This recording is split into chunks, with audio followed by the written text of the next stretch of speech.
So Josh, that to me is just, as Juicy is saying, kind of speaks volumes to the frightening nature of Mohamed Light. Yeah, I mean, and it really is incredible because when Lapacati, that's who you were talking about, right? Yep. Just want to make sure. Yes, correct. When Lapacati came into the league, he had this like air of superiority where everybody who went against him knew they were the worst player. And so Lapa was able to use that to his benefit, and players were so nervous. And at the end of the games, it's like, hey man, like I know I lost to you, but that was pretty good. Like that was a serious conversation that people would say. And right now, Mo is 15% higher than he was back then. So it's just truly unheard of. You're not supposed to see an 84% win rate. It's not real. You know, I have to wonder how much of that differentiation is dual mode, right? Where you do have more control over matchup. We're talking about in the team era where we were playing in 2019 with no bans in head-to-head play, and either a 1v1 best of 3 or in King of the Hill. So a little bit more unpredictable. I'm curious if what Mohamed Light's win rate would be if we redid teams now and we weren't playing in dual mode and no bans. If it would be the same thing, if it'd be better, if it'd be worse. Yeah, it's I don't know. How do you beat perfection? But at the same time, you just have to assume he would at this. Yeah. Drill Marcher for Morton in game number 1. Mohamed Light gonna go ahead and NATO. That Royal goes to the middle. If you're having trouble with that NATO play, folks, go ahead and just replay that one. That was the right timing and placement to not give up the very frustrating swipe of the Ghost. And brilliant Just placement right the quarter. Yeah, brilliant placement right there. The Ice Spirit to re-target for the opposing Magic Archer. And then, I mean, he gives up 2 shots, but then he gets 2 shots himself. So great situation right there. And a nice late reflection from Morton to capitalize on the reflection to the King Tower, to the Wizard, and to the Princess Tower, opening up a nice lead and putting that Evo Wizard in a little bit of trouble.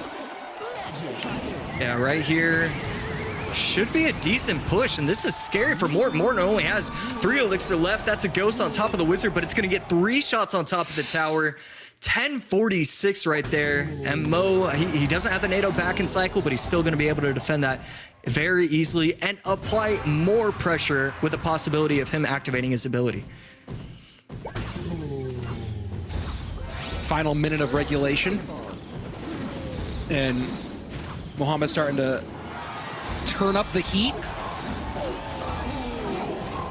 The late Marcher from Morton to get the Wizard off the board. Mohamed Light there to clean that up.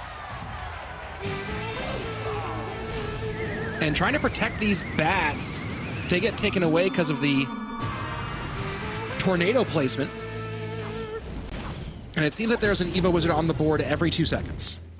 Yeah, and I really think this is just impeccable preparation from Mohamed Light and his coach, because this is basically a mirror match, but instead of the bats, you have the Ice Spirit, so it's going to help considerably, I believe, in this matchup. And then you also have the logs, so you can get that chip damage if you need to. You can get the Magic Archer pushed away from the bridge if you don't have NATO in cycle. It just looks like a mirror, but you have the advantageous cards.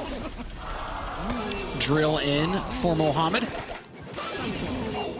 Guards to cover, but once again giving up Magic Archer damage. It's been a problem for Morton all day today.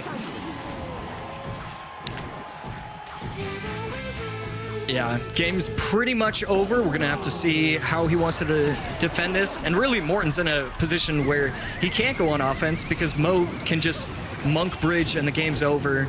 This is basically what happens, and yeah, just like that, game should be over right now. And you see he was trying to maybe get the double reflect in, wasn't quite able to do it, and that's GG, well played. Game 1, Mohamed Light. Yeah, I mean, really nothing to talk about. It's the fact that it's a mirror, but he has the log, he has the right cards in it, and Morton confused and probably a little bit worried because it feels like game 1 he was fully predicted on what deck he would be using. Yeah, that was pretty tough. The log for Mohamed Light ruining guards. No log for Morton against the guards, and Really, the other half of the story, though, was just the continued perfected work on the NATO from Mohamed Light. Able to clear stuff off, clump stuff together, get these continual lineups with the Magic Archer. There were a lot of Magic Archer shots that Mohamed landed this game that where the angle almost fell off, and then he caught a corner. And this was just dominant game number 1 for Mo, and now Morten doesn't really have much to work with in terms of deck selection thought process. He does still have the log available, but maybe that helps Mo put him on something. Yeah, and I'm trying to see. I can't tell what's different. There's the Ice Spirit and log, and then there's the bats and no. Where's the other difference? Wow, I feel like bats and ghost. Okay, there we go. That makes so much more sense. They look pretty similar. I feel like I'll give myself a break on that. Yeah, no, the bats and ghost for Morten, the Ice Spirit and log for Mohamed Light. That's the difference, and also means a significantly faster version of the deck for Mohamed Light, with those accounting for 3 elixir versus the 5 elixir for Morten. So you put all those things together, and then you don't have the log for the guards. Tough spot for Morten, and he's in a tougher spot where he has to win 2 in a row against Mo, and then go and beat Lucas, and then go beat Lucas again if he wants to get this golden ticket. And that's a lot to ask of anybody. Yeah, and Lucas has to be feeling so good right now. He has 2 opportunities for Mohamed Light to beat Morten. Right now, he is just waiting, probably not patiently. He is waiting to see, and really, especially for somebody like Lucas, you want to see Mo in the finals against you. You want to be able to beat him so that you know that you deserve to get there. He's waiting with bated breath right now. And Morten trying to figure out how he can make it an impressive 6 World Finals in a row. Made his first World Finals in 2019 as part of SK Gaming. Went back again in 2020 and has made it to all 3 of our solo World Finals. The only time he didn't make it was in our inaugural season 2018 when SK Gaming came up just a little bit short against Team Queso in the CRL European Finals. Of course, his season's not done yet, but he would love to get it locked up here and now. Game 2, Morten cycling both of his evolutions in his first 2 cards, Evo Zap, Evo Skelus.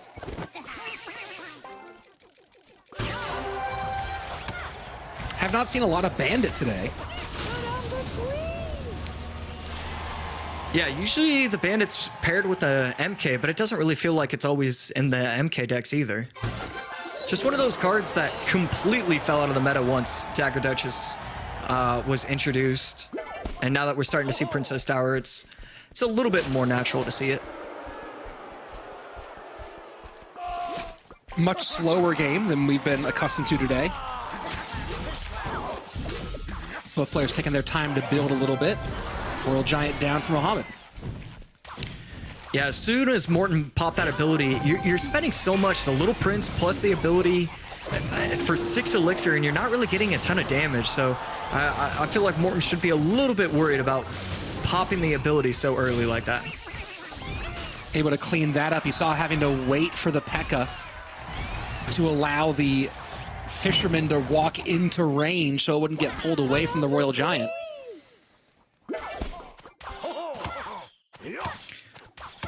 Molite not able to activate his ability in time. Does he want to go aggressive? He should have the Evo RG, I believe, 1 card away. But instead, just going to rage up his knight. An interesting play, but I like it. Forces out the Little Prince from SK Morten. And Morten opting not to protect the Little Prince here, learning his lesson from the guard play last time. Sets up P.E.K.K.A. way in the back and decides to void. Protection will keep the queen alive a little longer. Oh, and a nice ability to negate that bandit. Yeah, finally gets it down in time. If he can protect his Fisherman, which I believe he's going to do everything he possibly can. No, it's going to take out the Fisherman right there. We're going to have to see what happens with this defense. Needs to be able to protect the Archer Queen. That's a good connection. Guardian will come in. Morton should have a P.E.K.K.A. ready for this, and he does. Fisherman, though, out, and that P.E.K.K.A. is not going to do enough. A great zap, and wow, what a defense from Morton.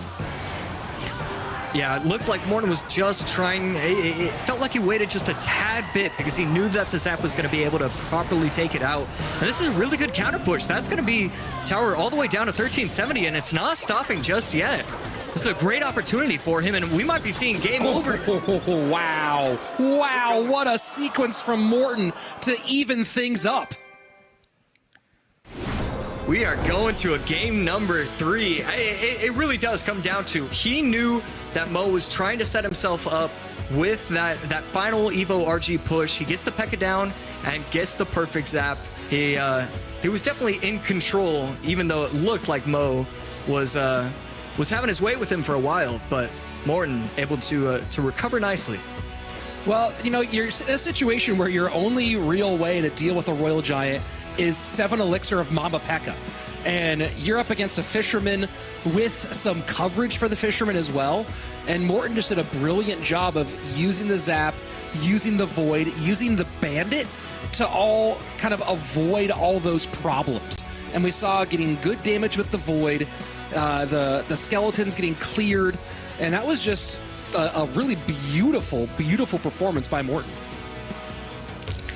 Oh, yeah, brilliant. A little bit distracted right now, getting a cramp on my foot, but I'm fully back. Well, it's cramps notwithstanding, we're watching some great Clash Royale today, and Josh, I'm going to go on a limb here and say I think this has been the best gameplay of the year that we've seen. Not necessarily this, not specific this game, but today, of the 4 we've had so far, the level of what we watched has been tremendous. And look at this one get put together here. Knows that Mo's thirsting a little bit and is able to get everything away. The stuns, the stuns, the stuns. And I think maybe a big one here we're not thinking about a whole lot is just the return of Zap to the meta. Because of Evo Zap has really brought us back to a lot of interactions and gameplay that is just plain fun. Yeah, the reason why I really like zapping in the meta is because it's all about reactionary, the reactionary skill. Can you get this down in time for you to protect it? Is there a Skarmy on the map? Can I get the zap down on the Skarmy before it takes out the Hog so that way my Hog gets 4 shots? These are, I feel like it's very necessary for the game to have quick reaction, fast twitch muscle usage, in order for it to be a skilled game, and I really like zapping in the meta. Log, NATO, both out with the drill deck for Mohamed Light, Lightning, and the Rage alongside that Royal Giant deck. Lightning out, Monk out. Does this open up an opportunity for the Archer Queen for Morton? We saw him do really well with that Royal Hog cycle deck earlier. Yeah, we did. The fact that Lightning is out is definitely something that we could see from him. I don't know. It's we're just gonna have to see. Well, we'll get to that in just a couple of moments. Reminder, folks, we do have one more month of CRL monthly finals after this one. You can participate as well, make it top 1,000 on Path of Legends, and you qualify for the next phases of CRL. Could fight your way all the way through that to this stage if you play your cards well enough. If you haven't already yet, you can go to esports.clashroyale.com for all your information on CRL and all of the other Clash Royale esports offerings, and go to event.supercell.com/Clash Royale if you just want to watch and pick along with us and try to earn rewards inside the game. And we are ready. Game number 3. Morton Mohamed Light, let's go. I mean, how could you not want to pick alongside these games? This is what we've all been waiting for. Is Morton going bait? Yes, he is. So if you're a Morton fan, one of the all-time greats with log bait. Let's see what he can do here in a final against, or in a lower bracket final elimination match against Mohamed Light playing log bait against Arrow Zap. And you have to wonder if we're going to see another situation where Morten pulls out the log bait and then his opponent pulls out triple spell. Mohamed Light could potentially use the Void as well. Have we seen Evo recruits before today? No, we have not. This is a first for them. Mortar does go towards the Fisherman once and doesn't get a shot off. Well executed by Morten. Bandit has to come out to prevent the Flying Machine connection. And Juicy's saying potentially no Flying Machine counter, and that's exactly correct. We still have to see what the last card is going to be for Mohamed Light, but if you only have a Little Prince, you are going to struggle against this deck. The recruit's just placed in the middle. All you have to do is put a Flying Machine in the middle of the bridge, and you just win the game. This is one of the more simple decks you could possibly imagine. Giant Skeleton, Demolisher on the other side, and the first set of Evo recruits gets distributed.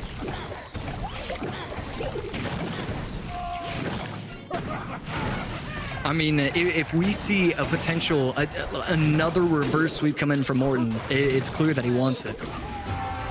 So excited to see that. And almost all of that running away from the Giant Skeleton Bomb. Now we see the first double barrel.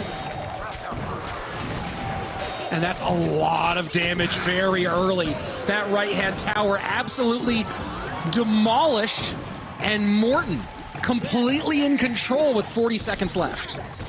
We are going to see it. Light, I mean, there's nothing he can possibly do. Only the Little Prince for the Flying Machine. All Morten has to do is cycle recruits in the middle, put the Flying Machine on the map. It doesn't matter where you place it, it's going to get insane value, and that's exactly what we're seeing from him. This is going to be game over already, although he has a chance.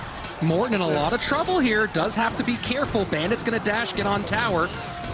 And Morten is very, very low on Elixir. He might lose this tower on the left-hand lane. A zap, the Guardian, and Mohamed Light extends this. Morten raising his eyebrows, cannot believe it, and he just got caught thirsty. Oh my He's got goodness, nothing. The giant skeleton in the pocket to try and get it to the tower. I mean, it's not going to go to the crown tower, but it should still go to the king tower. No, a brilliant placement right there. And that, I mean, Morten, if he didn't play such a good demolisher, that could have been trouble for him. Instead, still has the lead, and we're still going to have to see what's going to happen with 1 minute and 38 seconds left. I mean, that is really challenging. Morten had to think he had it sewn up there, but you saw it just got caught so thirsty out there on an island with nothing for it. And that's a nice use of the Flying Machine to just get the defensive mortar out of the way. Mohamed Light now setting up on the left-hand side. These giant skeletons could be really challenging for Morten on the long run, because there's plenty of ways, as we see, to remove them from contention. And that giant skeleton is going to tower, and he can't do anything about it. Oh my goodness, that giant... Okay, but the Fisherman is going to be able to yank it back. He doesn't predict the Fisherman. Had he predicted the Fisherman, that could have been game over. Instead, Morten giving himself one more opportunity to win. But he has to protect against miners and against giant skeletons. Evil recruits come out. That miner is just going to town. The tower is distracted. Demolisher has to come out. King Tower down to absolutely nothing. 373. Morten now try to see if he can put the pressure on with this big push, but the giant skeleton has just completely turned this game around. Recruits at the bridge. Morten knows what he has to do. Just place everything at the bridge. Hope something works. Trying to go for the king tower, the crown tower, everything. Just trying to spam. But that Little Prince, it did get nerfed, but it is still a beautiful player. Flying Machine gets on the tower for a little bit, but that's not enough. Morten tries to go Demolisher in the pocket. Goblin Barrel not going to be able to make this thing happen, and Mohamed Light stole this one back from Morten and has gifted Lucas a golden ticket trip to World Finals. Wow. It shouldn't have been able to happen. That shouldn't have been able to happen. Morten feeling sick to his stomach. Mohamed Light elated. And Lucas is going to be our July golden ticket winner officially. Lucas will be making it to the World Finals at the end of this year.